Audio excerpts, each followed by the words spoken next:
এটা কোনো view point নয়, কিচ্ছু নয়, মাঝ রাস্তায় একটা অসাধারণ সুন্দর জায়গা। No pillar, no rock, simply fog.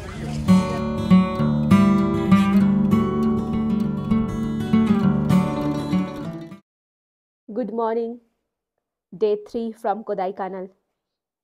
Again fog ঢুকে যাচ্ছে। একটু আগে এই জায়গাটা পুরো রোদ ছিল। এটা আমাদের ব্যালকনি থেকে টোটাল ভিউটা। আবার মাঝে মাঝে দেখছি মেঘ কেটে কেটে সরে সরে আকাশটা ব্লু ব্লু দেখা যাচ্ছে। এগুলো উড়ে গেলেই ভালো, নইলে আবার সেই ভিউ পয়েন্টে গিয়ে পুরো ফগি। কালকে রাত্রিবেলা প্রচণ্ড বৃষ্টি হয়েছে, পুরো জল হয়ে গেছে এখানটা। তবে কালকে একটা দিক খুব ভালো হয়েছে, যে আমরা যতক্ষণ ঘুরেছি পুরো একদম ঝকঝকে আকাশ ছিল। ভিলেজ সাইডটায় গেছিলাম, ভিলেজ সাইডটা পুরো ক্লিয়ার ছিল। আর তারপরে ফিরে আসার পরও আমরা এই সিটিটার পুরো নাইট ভিউটা পরিষ্কার পেয়ে গেছি রাত্রিবেলা। তারপরে গিয়ে ঝমঝম করে বৃষ্টি হয়েছে প্রচণ্ড। কিন্তু কালকে না ওরকম পরশু দিনের মতন অত ফগ ছিল না। মানে বৃষ্টি হলেও তখন ফগ হয়ে যাচ্ছে, আবার একটু পরে ফগ হয়ে যাচ্ছে, কিন্তু মাঝে মাঝে ক্লিয়ার হচ্ছিল। পরশু দিন যেমন পুরো ঘন, মানে কি একবারের জন্য ক্লিয়ার হয়নি, কিছু দেখাই যায়নি। আজকে দেখি ওয়েদার কীরকম থাকে। এরকম দিনের বেলাটা ক্লিয়ার, রাত্রিবেলা বৃষ্টি হলে কোনো চাপ নেই। সাইট সিনে বেরোনোর আগে হাতে কিছুটা সময় থাকায় হোটেলের পেছন দিকটা আমরা সবাই একটু দেখতে এলাম। সকালের এই পাহাড়ের পরিবেশ অত্যন্ত ভালো, আর এখানে কিছু কিছু ওয়াকিং ট্রেলসও আছে নিচের দিকে যাওয়ার জন্য। বেশ জায়গাটা দেখতে। হোটেলের মালিকটার কি পয়সা, পুরো একটা পাহাড় কিনে নিয়েছে। বাপরে, পুরো পাহাড়টায় 5টা না 6টা 4-5টা অ্যানেক্সার। আর এইটা পুরো ফার্মটা। এই দিকটা তো দুর্ধর্ষ, এই দিকটা কি ভালো। এটা কি ফার্ম হাউস করছে বলছে? হ্যাঁ, ফার্ম হাউস। সকালবেলা হাঁটতে বেরিয়ে এইখানটা মানে দারুণ, আমাদের ছাদ থেকে যে ভিউটা পাওয়া যাচ্ছিল তার থেকে অনেক ভালো। আর এই যে নিচে যে বাউন্ডারি ওয়ালটা দেখতে পাচ্ছেন, ব্ল্যাক অ্যান্ড হোয়াইট, ওইখানে পার্ক করেছে। এই পুরো টোটাল এরিয়াটা বাউন্ডারি করার। ওইটা আমাদের, ওইটার পরে আমাদের হোটেল। সোজা দূরে যেটা দেখা যাচ্ছে ওইটার পরে গিয়ে আমাদের হোটেল। আর ওই যে রাস্তাটা, ওই রাস্তাটা দিয়ে গিয়ে ওইখান দিয়ে আমরা যাই গাড়িতে। আর এইখানে একটা অ্যানেক্সা, এখানে একটা অ্যানেক্সা, এইখানে একটা অ্যানেক্সা, এরপরে ওই দিকে আরও অ্যানেক্সা আছে। আর এই দিক দিয়েও ওখানে বস্তাটা দিয়ে বন্ধ করা আছে, বাট ওইখান দিয়ে আরও যাওয়া যাবে। আর এই টোটাল এরিয়াটা জুড়ে এরকম চাষ হয়েছে। এটা কি গাছ জানি না আমি, কিন্তু হেভি দেখতে।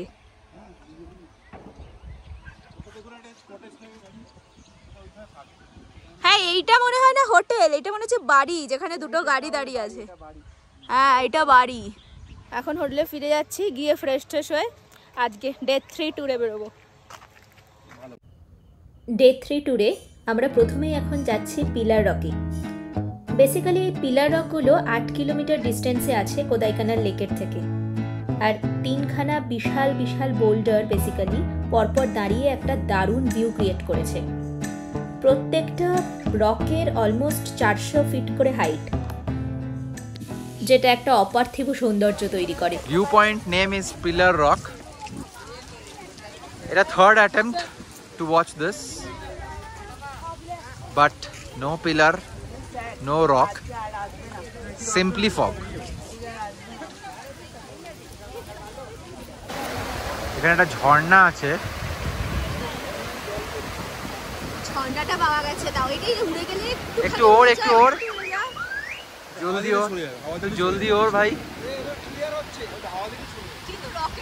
ফগ সরছে, পিলার রক বেরোচ্ছে, রোদ্দুরও উঠেছে।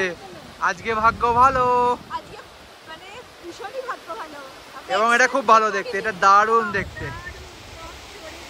ফাইনালি পাওয়া গেছে পিলার রক, আর এটা দারুণ দেখতে, পুরো ফগ সরে একদম বেরোলো। সুন্দর দেখুন, দারুণ দারুণ, ভেরি ভেরি গুড। পুরো এলাকাটা পরিষ্কার হয়ে গেছে। এই দেখো, এবার রকটা দেখো। Wow wow. আবার ফগ এসে যাচ্ছে। আর এই প্রথমে এই দুটো পিলারের জায়গাটা খালি হতে পেছনটা দেখা যাচ্ছিল না তখনও, এখন দেখছি পেছনেই দেখুন একটা বড় ভীষণ উঁচু থেকে একটা ঝর্ণা আছে। এই কাছে তো একটা আছেই, আর এই দূর থেকে একটা আছে, আস্তে আস্তে পেছনটাও পুরো খালি হয়ে গেল। ওই জায়গাটাও পিলার। রোদ এসে গেছিল, কিন্তু এখন আবার মেঘ এসে জায়গাটা আবার কভার হয়ে যাচ্ছে ফগে। বাট যা ভিউ পেয়েছি, ওয়ার্থ ইট। থার্ড অ্যাটেম্পটের পর পিলার রক সাকসেসফুল হয়ে গেছে। এখন নেক্সট ডেস্টিনেশন কোথায়? আচ্ছা, জিজ্ঞাসা করি ড্রাইভার দাদাকে পরেরটা কোথায়। পিলার রকের পর আমরা এসেছি সুইসাইড পয়েন্টে। এইখান দিয়ে এন্ট্রান্সটা, তো মার্কেটের মধ্যে দিয়ে এন্ট্রান্স। এখানটাও পুরো ফগ হয়ে আছে, দেখি কতটা কি ভিউ পাই। এখানটা নাকি গ্রিন ভ্যালি ভিউ, এখন আপাতত হোয়াইট ফুল ভিউ পাচ্ছি। আপাতত তো স্মোক ভ্যালি, লেটস সি। তবে এখানে আসার রাস্তাটা পুরো মার্কেট বসিয়ে দিয়েছে, ওখানটা ভীষণ ঘিঞ্জি। ভিউটা দেখছি, যদি ওয়েট করে কিছুক্ষণ ফগ সরে যায় তাহলে দেখতে পাবো। দেখতে পেলাম না, এখানে দেখাচ্ছে গ্রিন ভ্যালি ভিউটা এরকম হয়, কিন্তু এটা তো পুরো ফগে ঢেকে আছে, খালি হওয়ার কোনো লক্ষণও নেই। এপ্রিল মে মাসে নাকি খালি থাকে, বাকি সময় পুরোই এরকম। তো নেক্সট পয়েন্টের দিকে চলে যাওয়াই ভালো। এখন আমরা এসেছি পুমরাই ওয়াটারফলে। পুমরাই জায়গাটা নাকি রসুনের জন্য বিখ্যাত। ছোট্ট একটা ওয়াটারফল, আর এই জায়গার ওয়েদারটা একদম ঝকঝকে পরিষ্কার। এই যে জায়গাটা দেখছেন না, ওয়াটারফলের সাইডটা, ওয়াটারফলটা ছোট হলে কি হবে, এই জায়গাটা কিন্তু একদম খারাপ, পড়ে গেলে একদম সর্বনাশ। তবে আগের পাহাড়টা যেরকম ঘন কুয়াশায় ঢাকা ছিল, এই আকাশের ভিউটা ভীষণ ভালো লাগছে। নেক্সট আমরা যাচ্ছি ডলফিন নোজ ট্রেকে। তবে আপনারা যারা আমাদের চ্যানেলটাকে এখনও সাবস্ক্রাইব করেননি, তারা চটপট সাবস্ক্রাইব করে দিন, আর ভিডিওটা ভালো লাগলে একটা লাইক অবশ্যই করে দেবেন। রাস্তায় আমরা জোর করে নামলাম, কিন্তু এখানে ভীষণ অদ্ভুত একটা বিউটি আছে, একদম শান্ত। এখানে বৃষ্টি পড়ছে, আমরা আওয়াজ পাচ্ছি বৃষ্টির, কিন্তু এক ফোঁটা বৃষ্টি গায়ে পড়ছে না, এত ডেন্স। কোনো একটা ওয়াটারফলও আছে মোস্টলি, কারণ সে একটা জলের আওয়াজ পাচ্ছি। জলের আওয়াজটা ভাট্টাকানাল ওয়াটারফলসের, আর এখান থেকে মাত্র 2 মিনিটের হাঁটা পথেই ট্রেকিংয়ের জায়গাটা। তবে ঘন কুয়াশায় পাহাড়ি জঙ্গলের রাস্তা, তার যে কি অপূর্ব সৌন্দর্য, সেটা চোখের সামনে থেকে না দেখলে উপলব্ধি করা যায় না। ওইখানে বাবা মারা দাঁড়িয়ে আছে দূরে, বাট এখন কিন্তু গাড়ি দেখতে পাবে না। হ্যাঁ, কিচ্ছু দেখতে পাবো না। এটা কোনো ভিউ পয়েন্ট নয়, কিচ্ছু নয়, মাঝ রাস্তায় একটা অসাধারণ সুন্দর জায়গা। আজকে যতগুলো জায়গা দেখলাম, এটা বিউটিফুল লাগছে, বিউটিফুল। ডলফিন নোজ ট্রেকিংয়ের 1.5 কিলোমিটারের রাস্তার মোটামুটি 75% মতো এসে এই ভিউটা। তবে প্রচণ্ড মেঘ করে বৃষ্টি আসছে, আমাদের কাছে কোনো ছাতাও নেই, ভয় লাগছে পুরোটা নেমে আবার পুরোটা উঠতে পারবো কিনা। আমরা এই ডলফিনস নোজের ট্রেকিং এর জন্য এসেছিলাম, পুরোটা নামতে পারলাম না, বিকজ দুদিন ধরে অনেক স্ট্রেস গেছে, তো একটু পায়ে লাগছে। বাবা মারা আসেনি, আমরাই দুজনই এসেছিল। আমরা আসতে পারবে না, এটা যথেষ্ট ডিফিকাল্ট। খুব খাড়াই খাড়াই রাস্তা, ভীষণ খাড়াই রাস্তা। এরকম হচ্ছে সব স্টেপস, বেসিক্যালি কোনো স্টেপই নেই, গাছের গুঁড়োর ওপরে পা দিয়ে দিয়ে, পাথরের ওপর পা দিয়ে দিয়ে আসতে হচ্ছে। নামাটা তাও রিলেটিভলি ইজি, কিন্তু যেহেতু আবার 1.5 কিলোমিটার উঠতে হবে, ওই জন্য পুরোটা নামছি না। আর এখন আমাদের 2 দিনের ট্রিপ বাকি আছে, সুতরাং আমরা রিস্কটা নিচ্ছি না। কিছুটা এলাম, দেখলাম, যতটা এলাম ততটাই খুব ভালো ফিল পাচ্ছি, দারুণ জায়গা, কিন্তু একটু ডিফিকাল্ট। ভিউ পয়েন্টটা পুরো ফগে ঢেকে যাবে বলে আর যাদের ট্রেকিং এর কোনো এক্সপেরিয়েন্স নেই, তাদের জন্য তো একটু ডেফিনেটলি ডিফিকাল্ট। না, প্রথম থেকেই বললো যে একটু। এই 1.5 কিলোমিটার ট্রেকের পুরোটাই রক ক্লাইম্বিং। ওপরে যেখান থেকে আমরা নামছিলাম, নামার সময় ওখানে লেখা ছিল যে ট্রেক ডিফিকাল্ট।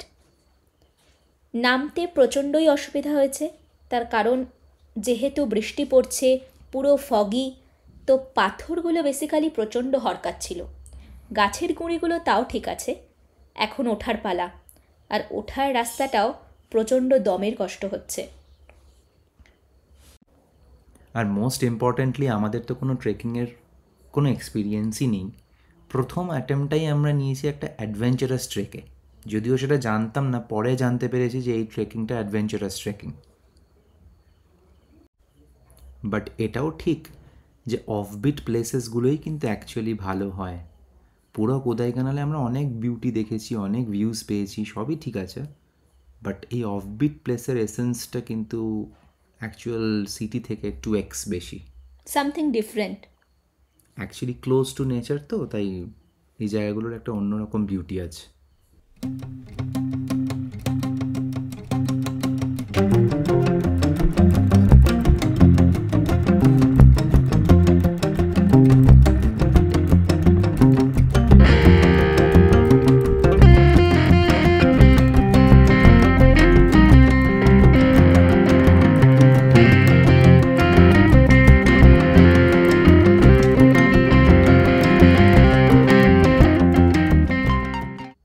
ফাইনালি ট্রেকিং থেকে ওপরে উঠে আমরা ওয়াট্টাকানাল ফলসের দিকে যাচ্ছি। খুব বেশি সময় যদিও লাগেনি, তবে এই ফলসে নামার সাথে সাথেই প্রচণ্ড বৃষ্টি, তাই বেশিক্ষণ আমরা এখানে একদমই দাঁড়াতে পারিনি, আমাদের ফিরে যেতে হয়েছে। আমরা হাঁটছি এখন walking on the Coaker's walk. View আছে আবার নেইও, সুন্দর এখানটা।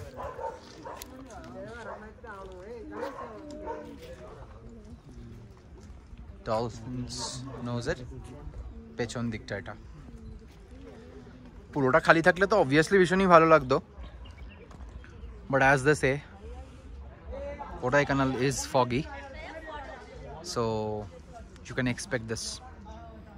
এটা হয়েই থাকে। খুব সুন্দর জায়গাটা। এখানে কোকার্স ওয়াক থেকে নিচের ভিউটা যেটুকু দেখা যাচ্ছে, ফগে পুরোটা দেখা যাচ্ছে না, পুরোটা ফরেস্ট, ফগগুলো যাচ্ছে, পুরোটা ফরেস্ট, আর ভীষণ সুন্দর সিঙ্কে ফরেস্টটা, পুরো ছবির মতো। হ্যাঁ, পুরো ছবির মতো, এরকম আঁকতাম, সেম শেপ, সেম, মানে ভীষণ সুন্দর সিঙ্ক। কনকনে হাওয়া, ঠান্ডা লাগবে লাগবে করছে।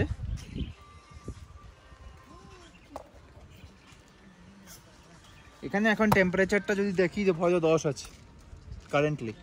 সত্যি পুরো ট্রিপটা বৃষ্টি, আর সব জায়গাতে এরকম আমরা একটা ব্লগে ছাতা নিয়ে চলে আসি। এই ছাতাটা সত্যি, দীঘাতে গেছিলাম ছাতায়, দীঘা, তারপরে মাইসোরের বৃন্দাবন গার্ডেন্সে ছাতার অটো। এখানে অটো হয়নি, এখানেও আছে, এখানে অটোই নেই, ওই জন্য হয়নি, থাকলে বোধহয় হয়ে যেত।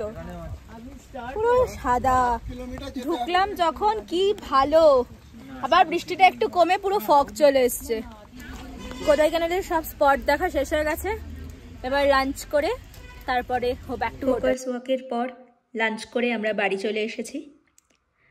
মার্কেট প্লেসের মধ্যে মেন সিটিতেই অ্যারোমাস বলে একটা রেস্টুরেন্ট ছিল, খাবার একদম ভালো ছিল না, কোনো কিছু অ্যাভেলেবেল ছিল না, জাস্ট নুডলস ছিল, আর সেটা খুবই খারাপ খেতে। সারাদিন প্রচণ্ড বৃষ্টি হয়েছে, তারপরে ফগিও ছিল, কিন্তু রাত্রিরে একদম ক্লিয়ার সিটি ভিউ।